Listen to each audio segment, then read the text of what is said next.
Filipenses capítulo 1, no versículo 12. Filipenses 1, versículo 12. Os sofrimentos de Paulo contribuem para a expansão do Evangelho. Diz assim, Filipenses 1, 12. Amém? Quero que saibam, irmãos, que aquilo que me aconteceu tem, ao contrário, servido para o progresso do Evangelho. Como resultado, tornou-se evidente a toda a guarda do palácio e a todos os demais que estou na prisão por causa de Cristo. E os irmãos, em sua maioria motivados no Senhor pela minha prisão, estão anunciando a palavra com maior determinação e destemor. É verdade que alguns pregam Cristo por inveja e rivalidade, mas outros o fazem de boa vontade. Estes o fazem por amor, sabendo que aqui me encontro para a defesa do Evangelho. Aqueles pregam Cristo por ambição egoísta, sem sinceridade, pensando que me podem causar sofrimento enquanto estou preso. Mas que importa? O importante é que, de qualquer forma, seja por motivo falso ou verdadeiro, Cristo está sendo pregado, e por isso me alegro. De fato, continuarei a alegrar-me, pois sei que o que me aconteceu resultará em minha libertação, graças às orações de vocês e ao auxílio do Espírito de Jesus Cristo. Aguardo ansiosamente e espero que em nada serei envergonhado. Ao contrário, com toda a determinação de sempre, também agora Cristo será engrandecido em meu corpo, quer pela vida, quer pela morte. Porque para mim o viver é Cristo e o morrer é lucro. Caso continue vivendo no corpo, terei fruto do meu trabalho, e já não sei o que escolher. Estou pressionado dos dois lados. Desejo partir e estar com Cristo, o que é muito melhor. Contudo, é mais necessário, por causa de vocês, que eu permaneça no corpo. Convencido disso, sei que vou permanecer e continuar com todos vocês, para o seu progresso e alegria na fé, a fim de que pela minha presença, outra vez, a exultação de vocês em Cristo Jesus transborde por minha causa. Não importa o que aconteça, exerçam a sua cidadania de maneira digna do Evangelho de Cristo, para que assim, quer eu vá e os veja, quer apenas ouça a seu respeito em minha ausência, fique eu sabendo que vocês permanecem firmes num só espírito, lutando unânimes pela fé evangélica, sem de forma alguma deixar-se intimidar por aqueles que se opõem a vocês. Para eles, isso é sinal de destruição, para vocês, de salvação, e isso da parte de Deus, pois a vocês foi dado o privilégio de não apenas crer em Cristo, mas também de sofrer por Ele, já que estão passando pelo mesmo combate que me viram enfrentar e agora ouvem que ainda enfrento. O apóstolo Paulo está preso em Roma. A acusação, ele é um pregador do Evangelho. E como pregador do Evangelho, ele agora está preso, ele tem soldados fazendo a sua prisão. Me ajuda aí, parece que eu estava adivinhando. Soldados fazendo a sua prisão, e ele vivendo uma situação tão difícil, e ele vai ser julgado. A igreja de Filipos aguarda que ele seja solto, que ele seja liberto, que ele tenha um julgamento justo. Afinal de contas, Paulo não fez nada demais. Porém, sabe quem é o imperador? Nero. Aquele que viria botar fogo em Roma, aquele que acusaria os cristãos de terem colocado fogo em Roma e ateou, então, uma perseguição contra os cristãos implacável. Ou seja, o julgamento tinha tudo para não ser justo. Conhece algum lugar assim? Se o juiz já mostrou o seu lado, ele não vai ser juiz, ele vai ser acusador. ele vai ser promotor. E é o que estava acontecendo. O momento de Paulo é complicado, porque preso. E outra coisa, cárcere, naquela época, irmão, o mínimo de salubridade existia. É um lugar frio, é um lugar quente, é um lugar inadequado, é um lugar com bicho, é um lugar com escorpião, com barata, é um lugar inapropriado para um ser humano, mas é assim mesmo, prisão naquela época, é assim. E Paulo está nessa situação difícil, algemado, preso, esperando uma sentença, mas ele continua escrevendo as suas cartas para abençoar a igreja, inclusive essa carta que ele escreve para a igreja de Filipos, por isso, carta aos filipenses, são os moradores de Filipos. Paulo está fazendo mais que isso, ele falou no texto que a gente leu, que ele está pregando o evangelho para os soldados, enquanto ele está preso ali, o soldado está ali olhando para ele na prisão, ele fala do amor de Deus, ele fala da presença de Deus, ele fala do poder de Deus, e por conta disso, os guardas estão se convertendo. Paulo é um perigo em qualquer lugar, até na prisão. Ele é um perigo para quem não ama o evangelho, e os guardas estão comentando um com o outro, e os guardas estão ficando influenciados, e aí troca a guarda, porque uns já estão convertidos, bota outro, veio, converte também, e Paulo está dentro da prisão, num lugar inóspito,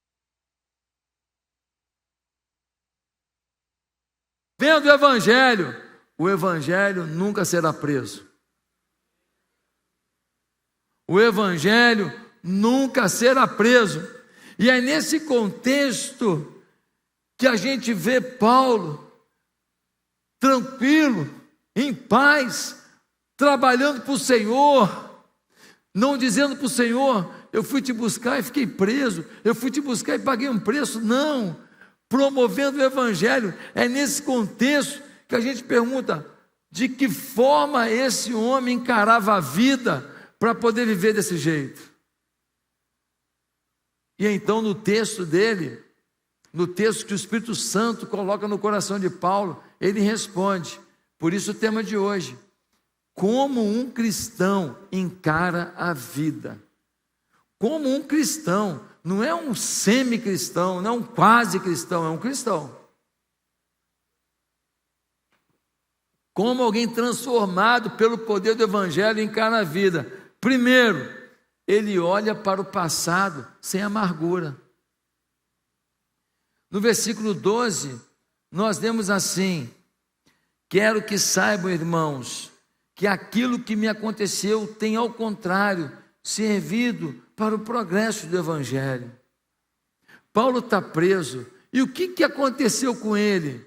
Ele está no final da vida, ele é um veterano, ele está agora para morrer, e ele fala, o que me aconteceu foi bom, serviu para a pregação do evangelho. O que aconteceu? Prisão, açoite, naufrágio, ameaças, sofrimento, traições, apedrejamento, gente próxima traindo ele, as autoridades querendo o seu fim. Paulo sofreu coisas terríveis, e o que ele fala? Deus permitiu, ele tinha propósito. Na cabeça do Paulo, o passado de dor, Deus permitiu, ele tinha propósito. Muitas pessoas ficam olhando para o seu passado e remoendo as suas dores, como aquele menino que tem a casquinha do machucado, e quando está quase sarando, ele vai lá e futuca a casquinha para sangrar de novo, e quando forma a casquinha, ele futuca de novo para sangrar de novo. Tem gente aí que tem 10 anos que teve um sofrimento, você está tirando casquinha até hoje. Eu não estou diminuindo o que você passou, mas a Bíblia diz que devemos trazer à memória o que nos traz esperança. Traz esperança ficar lembrando das dores do passado? Traz esperança ficar tirando casquinha dos seus ferimentos? Traz esperança lembrar que te fizeram isso, que falaram isso, que fizeram isso com você, que fizeram aquilo. Ficar remoendo, ruminando uma dor, não traz esperança. Pastor, mas o que eu passei na vida foi dolorido. Eu não estou dizendo que não foi, eu só estou dizendo que Paulo sofreu mais que você, mas não olhava para o passado com amargura. Você tem que ver o propósito de Deus. Talvez o sofrimento que você passou é o motivo pelo qual você está sentado aqui hoje. Se não fosse o sofrimento que você passou, você estava em outra vida, você estava em outro caminho, você estava com influências ruins, você tinha andado com pessoas que iam acabar com a sua fé. Eu não sei, eu não conheço como que Deus tratou a sua vida, eu não sei os detalhes, mas eu quero que você entenda que independente do que você passou, não adianta você ficar ruminando dores e trazendo ao momento presente suas dores do passado. Deixa a amargura, ela não te leva a nada. Eu conheço moças que foram violentadas mesmo. Violência sexual. Doeu. A lembrança foi ruim? Foi. Péssimo, terrível. Quem fez isso merecia cadeia? Cadeia. Mas elas preferiram, ao invés de lembrar da dor que viveram, decidiram agora entender que aquelas dores serão usadas de alguma maneira para um aprendizado, para uma decisão boa, e que o que importa agora é o momento que elas têm para viver, e que elas vão viver uma vida nova. Eles decidiram não olhar o que fizeram, decidiram olhar a família que construíram. Agora eu conheço gente que passou um constrangimento no passado, uma situação esquisita, um momento desagradável, uma humilhação no trabalho, um assédio moral, fala disso até hoje. Tem 20 anos, não mudou a música. Sabe quando você bota uma música lá num programa qualquer de música, e quando acaba ele começa a tocar de novo? Sabe quando você está na rede social, que você está vendo um negócio lá, aí quando acaba ele repete de novo, e você entrou no banho e botou para ouvir, e você não sabia que era curto, e você está tocando a mesma coisa de novo, e agora a sua mão está molhada, e você já não aguenta mais ouvir. Meu querido, nós precisamos pensar hoje o que a gente tem que superar do passado. Qual é a amargura que nós estamos trazendo com a gente? Qual é a amargura que nós estamos dando alimento? Paulo, o cristão verdadeiro, ele encara a vida sem amargura com o seu passado. Foi um passado ruim, foi dor, dificuldade, beleza, tá? Mas Deus está no controle. Paulo está dizendo, Deus permitiu, Ele tem propósito. Você tem que olhar para as suas dores do passado e falar, Deus não queria, mas Deus permitiu, e na minha vida, Ele tem propósito. Em segundo lugar, como o cristão verdadeiro encara a vida, ele olha para o presente com alegria. O apóstolo Paulo, no capítulo 1, versículo 13, ele vai falar, como resultado tornou-se evidente a toda a guarda do palácio, todas as demais que estão na prisão por causa de Cristo, os irmãos da maioria motivados no Senhor pela minha prisão, estão anunciando a palavra com mais determinação e destemor. Quando chega no versículo 18, ele fala assim, mas que importa, o importante é que de qualquer forma, seja por motivo falso ou verdadeiro, Cristo está sendo pregado, e por isso me alegro. Paulo falou, tem um monte de gente que está vendo eu na prisão e pregando, está se motivando e está pregando com vontade, sem medo, com ousadia. Tem uns que estão pregando por vaidade, que viram que os que estavam pregando, teve gente que seguiu eles, aí eles resolveram fazer também, é por vaidade. Aí Paulo fala assim, estou nem aí. O importante é que o evangelho está sendo pregado, e o evangelho é maior do que a boca que o profere, e vai ter gente que vai se converter até através da boca do falso, e por isso ele diz, eu me alegro. Como o cristão encara a vida, ele olha para o presente com alegria. Você precisa ter alegria, mesmo numa prisão. Quem aqui não carrega suas prisões? Eu tenho as minhas prisões, as minhas lutas, que eu não consegui me libertar delas ainda. Cada um de nós tem suas lutas, que você ainda não conseguiu vencê-las. Mas Paulo ensina para a gente que nenhuma prisão da nossa vida pode roubar da gente a alegria do presente. Paulo mantém a alegria do presente, ele se mantém firme no presente. Se tem um vídeo que me emocionou muito, foi um vídeo de um garotinho africano, negro, muito pobre, subnutrido, uma cabeça grande por corpinho fininho, de falta de alimento. E um missionário, naquele vídeo, não sei se alguém aqui viu, o missionário dá um pão na mão do menino. Quando aquele menininho sujo, todo sujo, a roupa toda suja, barro puro garoto, ele recebe aquele pão, ele dá uma gargalhada. Ele dá uma gargalhada que eu fiquei pensando.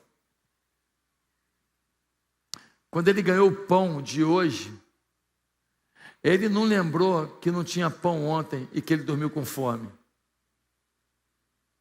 E nem ele ficou pensando que talvez não tivesse pão amanhã. Ele decidiu dar gargalhada, ter alegria pelo pão de hoje. Assim é a nossa vida. Se nós não tivermos uma gargalhada para o pão de hoje, a gente não tem nem força para buscar o pão de amanhã. O menininho passou fome. No dia que chegou um pão, que alegria, ele dá uma gargalhada. Que aula! Que aula que aquela criança me deu! Que aula! Deus tem propósito na sua vida.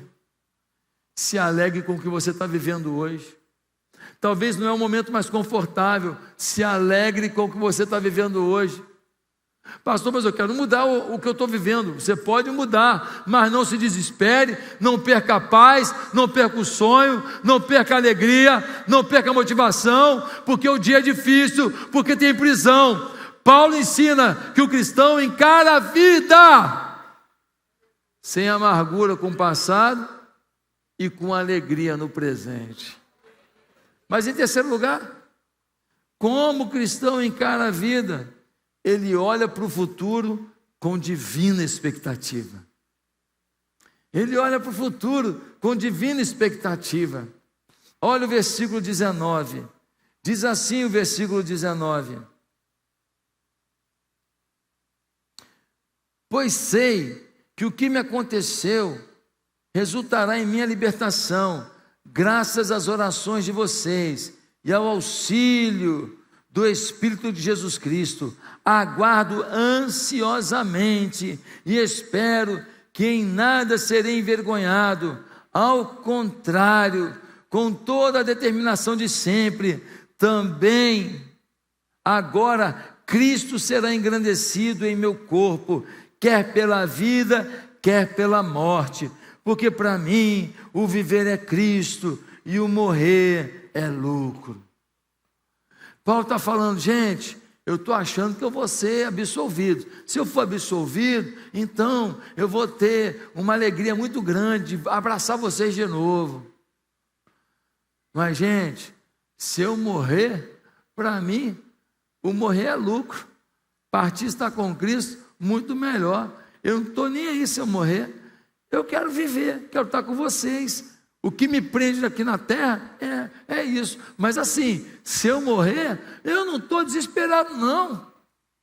Porque a minha expectativa, ela é sempre gloriosa. Ou de libertação para abraçar vocês, ou de libertação do corpo para abraçar o Senhor. O cristão, quando ele está passando pelas lutas da vida, ele é que nem aquela palmeira que vem uma tempestade e joga para lá a palmeira, e joga para lá a palmeira, e joga, e ela vai e as folhas batem no chão, e ela não quebra. Quando acaba a tempestade, está lá a palmeira de pé. Sabe por quê? Porque as raízes dela são fortes, são grandes, e ela fala: pode balançar a tempestade, mas eu sei quem é a minha raiz é o Senhor, e eu não serei abalado, eu não vou quebrar, eu vou permanecer, a tempestade vai passar, e as raízes vão me sustentar. Eles sabem quem tem crido, e sabem que é poderoso para guardar o seu tesouro até o dia final. O cristão tem confiança de que se for para viver aqui, Deus está com ele, e se não for para viver aqui, é para viver a eternidade, é muito melhor. Não é porque é melhor lá que a gente vai pedir para morrer. Mas Paulo estava tranquilo, ele tinha tido uma visão do terceiro céu, ele sabia com detalhe o que lhe aguardava. Paulo sabia no detalhe o que era o céu. Meus amados irmãos, um dos pastores mais influentes na denominação batista, na época do meu seminário, foi um pastor chamado Mauro Israel. Esse homem era um homem de Deus, um fenômeno. E o Mauro Israel pastoreava uma igreja em São Gonçalo, há 30 anos atrás, que tinha 5.000 membros. Tem noção do que é isso? 5.000 membros, há 30 anos atrás. Nada comparado no Rio de Janeiro inteiro. Só tinha mais uma igreja, talvez, que tinha tanta gente no domingo, em todo o estado do Rio de Janeiro. O cara era uma sumidade. Aí, um câncer pega o Mauro Israel. E o câncer começou a se alastrar. Hoje, ainda morre gente de câncer. 30 anos atrás, os recursos eram muito piores, sim ou não? Se o câncer que eu tive ano passado, eu tivesse 30 anos atrás, só estaria aqui por um milagre, porque pela medicina eu estava fora. A operação por robótica que eu fiz, eu não teria ela 30 anos atrás. E o Mauro Israel tentou se tratar, mas não foi suficiente. E aí o câncer foi tomando ele, e ele definhou. Era um homem alto, até com um certo corpo assim, ele foi definhando. E aí ele foi pregar na igreja dele, ou pregar ou dar uma palavra, não me lembro agora. Eu creio que foi a última vez que ele falou com a igreja. E ele, apodrecido por dentro, no seu corpo, fraco diante da igreja, ele diz assim: descansem. E a igreja chorando, emocionada: descanse. Se eu for curado, vocês verão a glória de Deus na minha vida. Se eu não for curado, eu verei a glória de Deus face a face. O Espírito Santo de Deus tomou a igreja. A nuvem da glória de Deus tomou o ambiente. Porque diante de um cristão que tem expectativas grandiosas, expectativas divinas sobre o seu futuro, todo mundo é cativado pelo Espírito Santo. Ah, meus queridos, como encarar o passado? Sem amargura. O presente com alegria. O futuro com expectativas divinas. Deus ama você e Deus tem para você o melhor. Se não for aqui, tudo você espera, pode ter certeza. O céu é um lindo lugar, é um lugar maravilhoso, é um lugar sensacional, é um lugar sem pecado. Não precisa ter bope lá, não precisa ter hospital nem farmácia lá, não tem mentira lá. Quem tem a expectativa do céu não se rende às dores da terra. Quem tem a expectativa do céu não se entrega aos momentos difíceis da terra. Quem sonha com o céu, luta na terra, porque acredita que o melhor já está garantido. Se é aqui ou lá, não vou pensar agora se é só lá. Eu vou lutar por aqui, porque lá já está garantido. Mas em quarto e último lugar, como o cristão encara a vida? Ele olha para as pessoas com a visão de Cristo. Olha o que Paulo diz no versículo 24. Ele diz assim no versículo 24: contudo, é mais necessário por causa de vocês que eu permaneça no corpo. Convencido disso, sei que vou permanecer e continuar com todos vocês para o seu progresso e alegria na fé. Paulo jamais centralizou os seus desejos em si mesmo. Paulo jamais colocou seu foco de vida no seu próprio umbigo. Paulo jamais ficou pensando apenas em coisas que lhe proporcionassem alegria. Ele tem uma visão de que o outro importa e de que a missão de um cristão é o outro. Paulo não ficou pensando todo dia em como seria a aposentadoria. Eu não vejo a hora de ter lá um cantinho, ter uma casinha branca de varanda, um quintal e uma janela para ver o sol nascer. Não. Paulo não está preocupado de quero ter uma casinha de frente para um lago, para eu pescar, aí eu vou pegar o peixe, e aí eu vou limpar o peixe, e vou fritar fresquinho no almoço. 2 dias nessa vida eu já cansei. 2 dias nessa vida eu quero me matar. Com tanta coisa acontecendo, eu vou ficar pescando peixinho, fritando peixinho o resto da vida. Irmão, o cristão não aposenta da sua missão. Paulo quer dar sua vida pelo Evangelho. Ele quer viver o Evangelho até quando ele puder. Pastor Josué, você não vai aposentar? Vou aposentar de muitas funções, mas sempre tem alguma coisa que eu vou estar fazendo pelo reino, porque eu não posso aposentar do meu chamado. Não quero ter a responsabilidade que eu tenho de fazer tudo que eu faço, até porque eu estou ficando velho, aos poucos a gente vai envelhecendo, né? Eu já estou com 32 e a gente vai, né? O tempo passa, né? Então, gente, a gente vai envelhecendo, mas parar de falar de Jesus, parar de produzir alguma coisa para o reino, não. A Bíblia diz: não é aqui o vosso descanso. Meus amados irmãos, nós precisamos olhar para as pessoas e olhar a carência delas, a dor delas, ter paixão por elas, querer que essas pessoas sejam transformadas pelo Evangelho. Nós temos que olhar pelas pessoas e falar: gente, as pessoas estão carentes demais.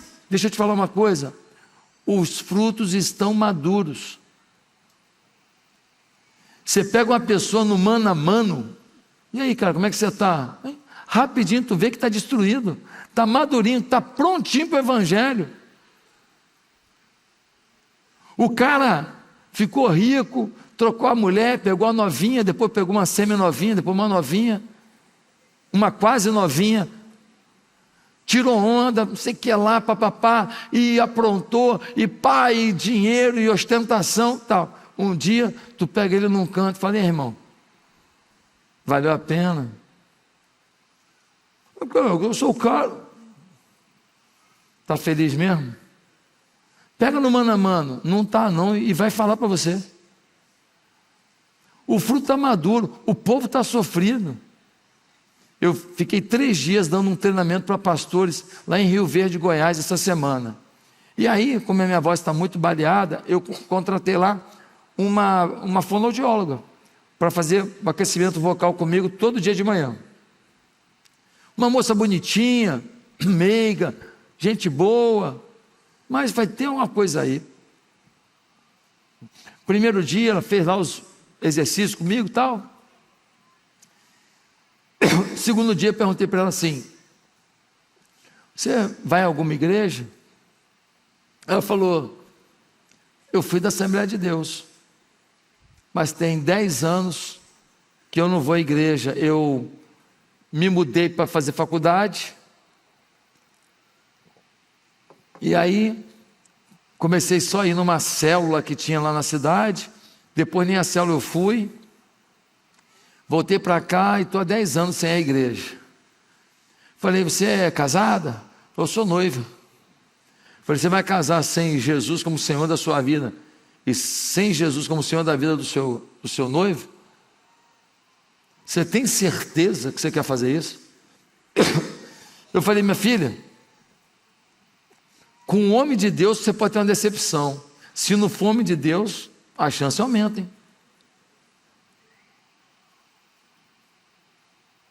Falei para ela assim: você vai criar seus filhos aonde? Fora da igreja? Você tem certeza? Não, eu quero criar na igreja. Mas como? Se nem você está lá. Eu falei: minha filha, quando eu pedi um fonoaudiólogo aqui na cidade, eu sabia lá quem ia vir. Podia vir qualquer mulher, qualquer homem, qualquer pessoa. De todo mundo de Rio Verde, Deus selecionou você. Você acha o quê? Que você vem aqui atender um pastor a troco de nada? As lágrimas, ó. A menina chorava. Minha filha, Deus está te dando a chance. Volta logo. Não casa antes de mostrar para ele que você não vai abrir mão da sua fé em Deus. Que nada é mais importante para você do que Deus. Não deixe ele pensar que ele é mais importante que tua fé, senão você dançou. E ela, ó, chorando. No final agora do encontro lá, do terceiro dia de tal, já conversei um pouco mais com ela, e uma pessoa me falou: a menina da fonoaudióloga me ligou, ela conhecia uma pessoa da igreja, falou que vai voltar para a igreja domingo.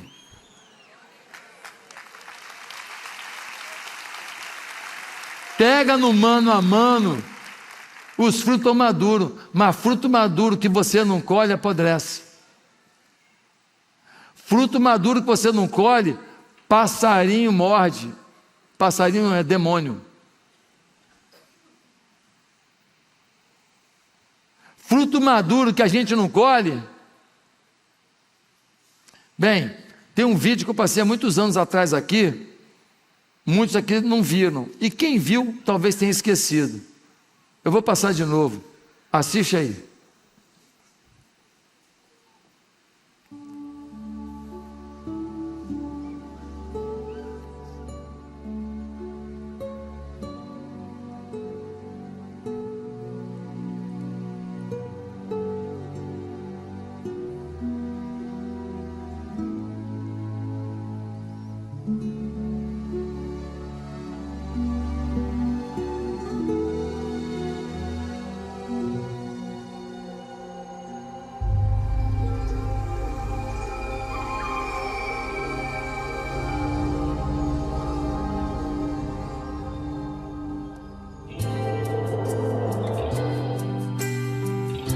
E aos domingos é a rádio e eu começo com a meditação.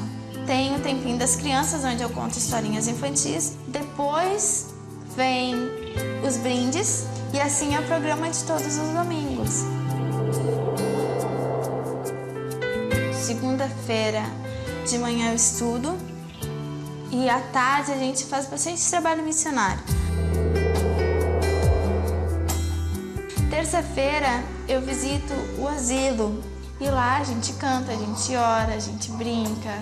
Tem algumas pessoas até que são sozinhas, assim, sabe, que se abrem bastante com a gente. Quarta-feira a gente se reúne na minha casa para fazer a cooperativa. A gente faz telha, decupagem. A gente faz biscuit, vidros, a gente faz porta-retrato de EVA, a gente faz imã de geladeira, várias coisas de artesanato, porque as famílias que trabalham na cooperativa são famílias bem carentes. Sexta-feira eu montei um grupo de oração intercessória, então cada criança pega esse pedido de oração que vem de várias igrejas e ora por esse nome que pegou no papelzinho. Essa oração intercessória é bem interessante porque muitos pedidos já foram respondidos através das nossas orações, né? Porque a oração tem poder. Aos sábados, eu me acordo um pouquinho mais cedo e convido algumas crianças para irem à igreja. Essa é minha semana, né? No sábado da mesma semana, eu me batizei. Na outra quinta, eu montei meu pequeno grupo. A primeira pessoa que eu fui foi no Robert. Eu disse assim: Robert, tu vai ser muito importante para o pequeno grupo, Robert. Um fazia chamada, outro era diácono, outro era recepcionista, outro era diaconisa, outro entregava a folhinha do tema. Só que cada um que tinha seu cargo tinha que levar 2 amiguinhos. Então o número de crianças foi aumentando. De 10 foi para 20, 25 e hoje se encontram as 45 crianças. O interessante é que através do meu pequeno grupo deu para fazer todos esses trabalhos missionários. Eu sou uma criança normal porque eu estudo, eu brinco quando dá tempo, curto os meus pais, curto as minhas irmãs.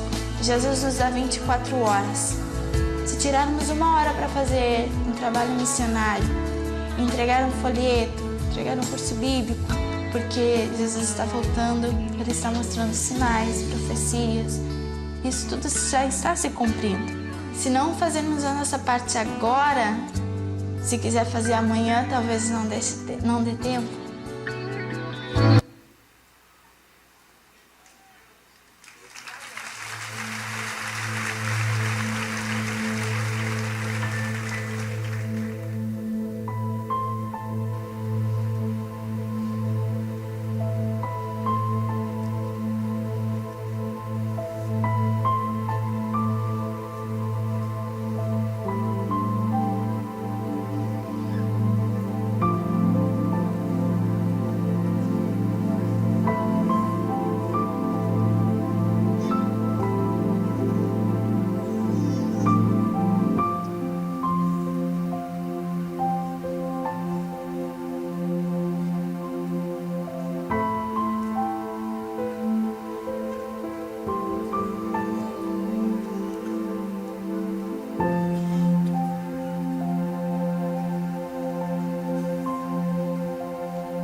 Em 2008, a Andressa morreu, aos 14 anos.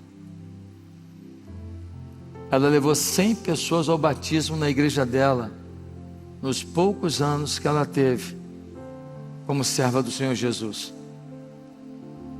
Ela liderou células de crianças, e uma multidão de crianças recebeu o Evangelho através da vida dela.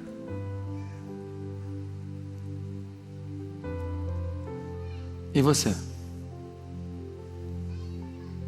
Se uma menina de 14 anos pode fazer uma coisa como essa, o que você não poderia fazer? O culto atrasa que nem hoje, e você tem um monte de coisa para falar, mas vida para salvar, você não está preocupado. Vem alguém aqui e fala uma coisa que você não concordou muito, você tem um monte de opinião para dar, mas vida para salvar.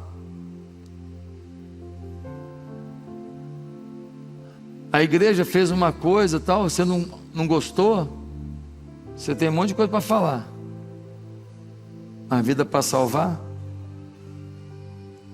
O que aconteceu com a gente?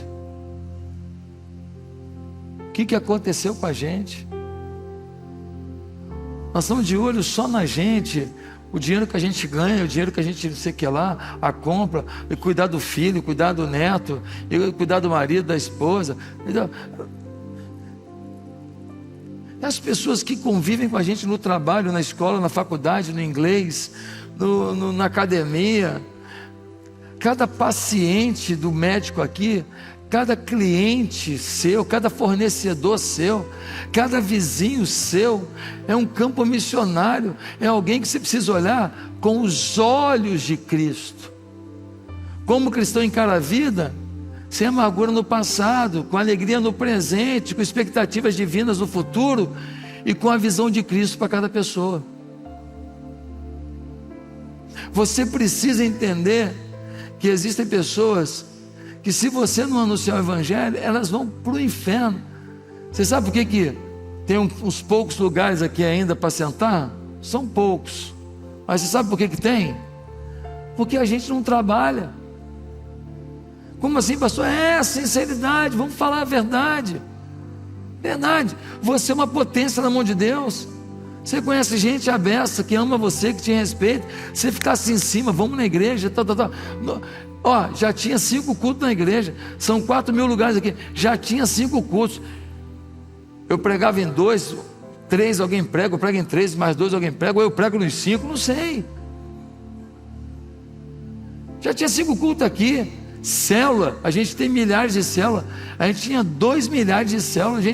Meu irmão, se a gente pegar firme e falar, eu vou anunciar o amor de Deus, os frutos estão maduros, mas nós estamos acomodados, nós estamos dormindo. A gente acha que um bom cristão é que vem na igreja. E se você é dizimista, talvez você tenha a sensação, eu além de ir, ainda contribuo. Tá legal você vir, contribuir é a missão do cristão, sim. Mas falar de Jesus, anunciar o reino, fazer com que haja conversão é a tua missão maior. Você não pode achar que você tem uma visibilidade à toa. Visibilidade para o ímpio é uma coisa, para o crente é Deus que está dando oportunidade de fazer visibilidade. Às vezes você tem visibilidade na feira. Você é um feirante famoso ali, conhecido ali. Então a feira tem que ter a glória de Deus. Talvez você tenha visibilidade no hospital. Você é atendente no hospital, ou você ajuda na cirurgia, e você tem que fazer todo mundo que vai passar por uma cirurgia receber uma palavra de fé. Às vezes você é um atleta, às vezes você é um engenheiro, às vezes você é um advogado. Seja lá onde você estiver, você não está onde está por acaso. Deus está esperando sua ação. Se nós hoje entendemos isso, se nós olharmos para as pessoas com os olhos de Cristo, nós não vamos nos acomodar, nós vamos partir para cima, e nós vamos encher a igreja da glória de Deus, e encher a igreja de gente, e nós vamos abrir outras igrejas, e nós vamos motivar outras igrejas a evangelizar também, porque o reino não vai ser ganho só pela atitude. Eu estava lá treinando agora, 100 e tantos pastores, a maior parte da Assembleia de Deus, a maior parte, 80% da Assembleia de Deus. Nós apaixonados geramos paixão, nós paralisados geramos paralisação. O que a gente está gerando? Que esse dia seja decisivo, para que você olhe as pessoas do seu convívio como o seu campo missionário, como pessoas que Deus confiou a você para levá-las para a vida eterna, para levá-las a vencer a amargura do passado, a ter alegria no presente, a ter expectativas divinas para o futuro, e para que também olhe para os outros com os olhos de Cristo. Portanto, que isso tome sua vida e que Deus nos abençoe.